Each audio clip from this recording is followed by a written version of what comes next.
किस मुद्दे को लेकर आप कर रहे हैं? दरअसल आज जो हम लोग प्रेस कॉन्फ्रेंस कर रहे हैं, उत्तर प्रदेश वामसिक और उसके जो सहयोगी संगठनों के द्वारा पूरे उत्तर प्रदेश टीम के द्वारा समाजवादी पार्टी को उत्तर प्रदेश विधानसभा चुनाव में हम लोग समर्थन दे रहे हैं। वो भी हम लोग बिना शर्त समर्थन दे रहे हैं। इसके पीछे जो रीजन है कि जो वामसिक के राष्ट्रीय अध्यक्ष मिस्टर वावन मेश्राम साहब, उनकी जो वर्तमान में जो एक्टिविटी जो चल रही है वो पूरी तरीके से राजनीतिक हो गए और राजनीतिक इस तरीके से दिखाई दे रहा है कि उन्होंने एक गठबंधन बनाया, राजनीतिक पार्टियों का एक गठबंधन बनाया है जिसका नाम रखा राष्ट्रीय परिवर्तन मोर्चा, और उस राष्ट्रीय परिवर्तन मोर्चा का वो खुद संयोजक हो गए। मतलब एक सामाजिक संगठन के राष्ट्रीय अध्यक्ष एक राजनीतिक पार्टी के अलायंस का वो खुद संयोजक बन जाते हैं और फिर कार्यकर्ताओं के बीच में कार्यक्रमों में ये समझाते रहे कि कांग्रेस राजनीतिक अछूत हो गया है, हम लोग सामाजिक अछूत हो गए हैं। इसका मतलब उनका सेंस ये था कि हमको कांग्रेस के साथ गठबंधन करना चाहिए, मगर कांग्रेस से बात इसलिए नहीं बन पाई। या आप ऐसा कर सकते हैं कि पूरे देश भर के अंदर और सोशल मीडिया के द्वारा जो कार्यकर्ताओं की जो प्रतिक्रियाएं शुरू हुई, जो कांग्रेस के खिलाफ प्रतिक्रियाएं शुरू हुई, क्योंकि लोगों को लगा कि शुरू से लेकर के आज तक माननीय वावन मेश्राम साहब हम लोगों को पढ़ाते रहे, सिखाते रहे, बताते रहे कि कांग्रेस जो है आरएसएस की माँ है, जिसको कांशीराम साहब कहा करते थे कांग्रेस बीजेपी के संदर्भ में एक सांप नाथ है, नागनाथ है, और मेश्राम साहब उत्तर प्रदेश के संदर्भ में कहा करते थे एक राजा राम है, एक सीताराम है।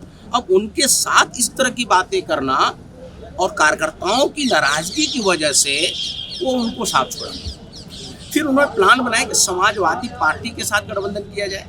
अब समाजवादी पार्टी के पास गए, अखिलेश यादव जी से उनकी मुलाकात हुई और अखिलेश यादव जी के पास ऐसी उन्होंने बातें की ताकि अखिलेश जी गठबंधन ही ना करें। वो उन्होंने 40-60 की बात की और कहा 60% टिकट हम देते हैं आपको, जैसे ही खुद लेने के लिए गए हो और कह रहे मैं 60% देता हूँ।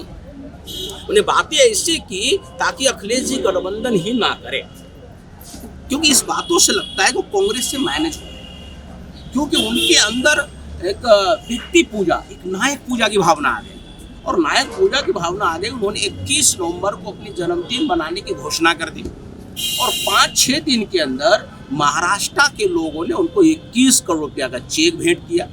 अब सवाल खड़ा हो गया कि 21 करोड़ का चेक आया तो कैसे? तो कार्यकर्ताओं के अंदर आशंका आ गई। आशंका ये आए कि कहीं 21 करोड़ कांग्रेस के द्वारा कहीं माइनस तो नहीं हो गए, मगर इसका अभी तक जवाब नहीं दे पाए। तो कांग्रेस से भी गठबंधन नहीं हुआ, सपा के साथ गठबंधन नहीं हुआ। तो अब सोचा कि अब क्या किया जाए। तो जिसके खिलाफ हम चुनाव लड़ना चाहते हैं, जिसको उत्तर प्रदेश में हम हराना चाहते हैं, ऐसे लोगों ने माइनस करके ओवैसी को भेज दिया। पहले ओवैसी तैयार नहीं थे, लेकिन शायद ओवैसी जी को समझाया गया होगा कि भाई आप जाओ। अब ओवैसी जी आए और उनके साथ मिल करके इन लोगों ने भागीदारी परिवर्तन मोर्चा बनाया और भागीदारी परिवर्तन मोर्चा बनाने के बाद फिर कार्यकर्ताओं की प्रतिक्रिया आना शुरू हो गया सोशल मीडिया में बड़े पैमाने पर कि भाई आप समझाते थे ये जो ओवैसी है ये बीजेपी का बी टीम है और बीजेपी का बी टीम होने की वजह से आप कहते हैं कि बीजेपी को हराने के लिए हमने ये मोर्चा बनाने का काम किया, ये तो दूसरी तरफ भी तो जिताने का मामला हो जाएगा। इसलिए ये जो प्रतिक्रिया आने की वजह से अभी 2-3 दिन पहले उन्होंने भागीदारी मोर्चा से भी बाहर हो गए। तो इस तरीके से उनकी जो एक्टिविटीज जो दिखाई दे रही है वो समय पर सही निर्णय नहीं ले पा रहे हैं और नहीं निर्णय लेने पाने की वजह से संगठन के अंदर एक बड़े पैमाने पर परेशानियां बढ़ गई।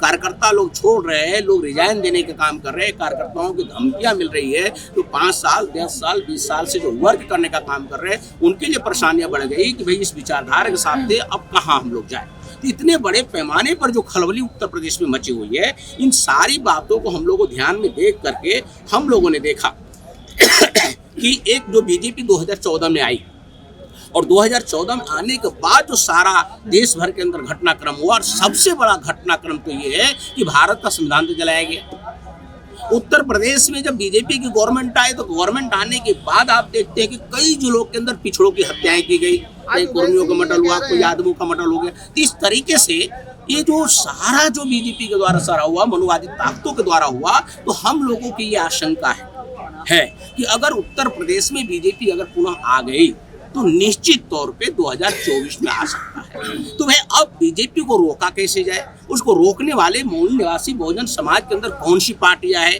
इसका हम लोगों ने देखा, सर्वे करने जो ग्राउंड से जो सारी फिगर आई तो लगा कि अखिलेश यादव ही अभी एकमात्र ऐसा एक विकल्प है, बीजेपी का विकल्प है। इसलिए हम लोगों ने सोचा बिना शर्त इनको समर्थन देना चाहिए, क्योंकि हमारे लिए सबसे बड़ी मुद्दा ये है कि मनुवादी ताकतों को पहले रोका जाए। अगर उत्तर प्रदेश में मनुवादी ताकतों को रोकने का में अगर हम कामयाब हो गए तो निश्चित तौर पे 2024 में भी हमें कामयाबी मिलेगी। ये हमारा मकसद है, समाजवादी पार्टी गठबंधन को समर्थन देने का।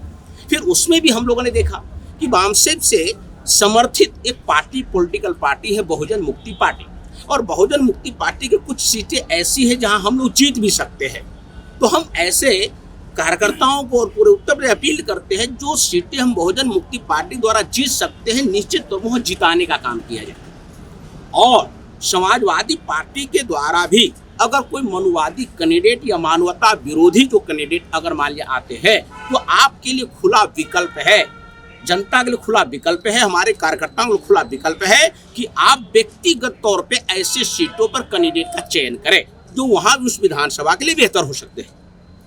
उस पर हमारा समर्थन नहीं रहेगा। जो मनुवादी कैंडिडेट या मानवता विरोधी कैंडिडेट होगा, हमारा समर्थन नहीं है। आप उस विधानसभा में व्यक्तिगत तौर पे जो कैंडिडेट बेहतर होगा वहां आप ये कर सकते हैं। तो आज के मौके पर ये समर्थन देने के लिए हमने ये प्रेस कॉन्फ्रेंस बुलाई है।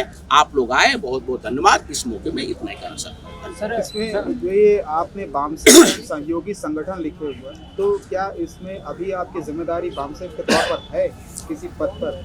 देखिए, वामसेप के राष्ट्रीय प्रचारक में हूँ अभी वर्तमान, उसके तौर पर आप उनको समर्थन दे रहे हैं समाजवादी पार्टी? बिल्कुल। और हमारे साथ तो उत्तर प्रदेश के बहुत सारे कार्यकर्ता है, सारे प्रदेश लेवल का है।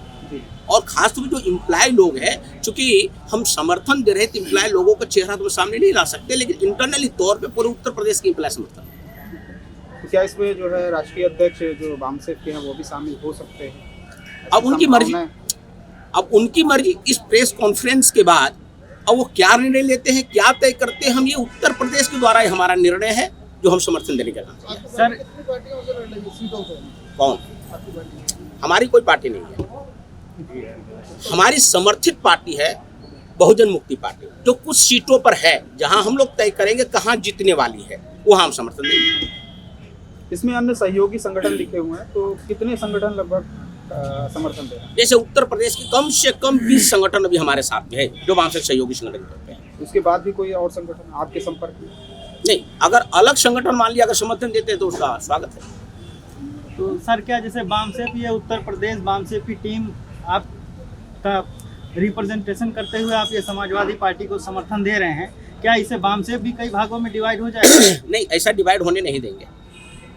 जैसे मेश्राम जी इस समय राष्ट्रीय अध्यक्ष हैं, आप उनके प्रचारक होकर माननीय राष्ट्रीय अध्यक्ष जी के कुछ विचारधाराओं से नाराज होकर आप इस तरह का फैसला रहे, तो क्या इससे आपको नहीं लगता कि जो एक सामाजिक संगठन के रूप में वामसेप काम कर रहा है उसमें कुछ विवाद उत्पन्न होंगे या टुकड़ों में विभाजित होगा? देखिए, ऐसा संभावना हो सकता है, मगर चूंकि अभी ये उत्तर प्रदेश के संदर्भ में फैसला है, उत्तर प्रदेश के चुनाव खत्म होने के बाद फिर हम लोग मिलजुल कर राष्ट्रीय स्तर पे इसका फैसला करें ताकि इसमें कोई विखंडन का मामला ना हो। सर, क्या ये निर्णय लेने से पहले आपने माननीय वामन मेश्राम जी से इसके बारे में कुछ संपर्क किया? माननीय मेश्राम जी अगर मान लिया इस निर्णय के समर्थन में होते तो इतनी सारी पार्टियों पर भटकने का काम वो क्यों करते? जो सामाजिक संगठन के खुद राष्ट्रीय अध्यक्ष है, वो राजनीतिक तौर पे अपने आप को पेश करने का काम कर रहे हैं, जो ऐसे भी उपयुक्त नहीं है। सर, जो लगातार जीवन भर ये दावा करते रहे कि मैं 40 साल से समाज का काम कर रहा हूं और मैंने कभी समझौता नहीं किया, आप 20 करोड़ रुपए का आरोप उनके ऊपर कांग्रेस के द्वारा लगा रही है, कहां तक जो है संभव हो सकता है? ये सवाल उनसे पूछ लेते तो ज़्यादा बेहतर होता। Thank you.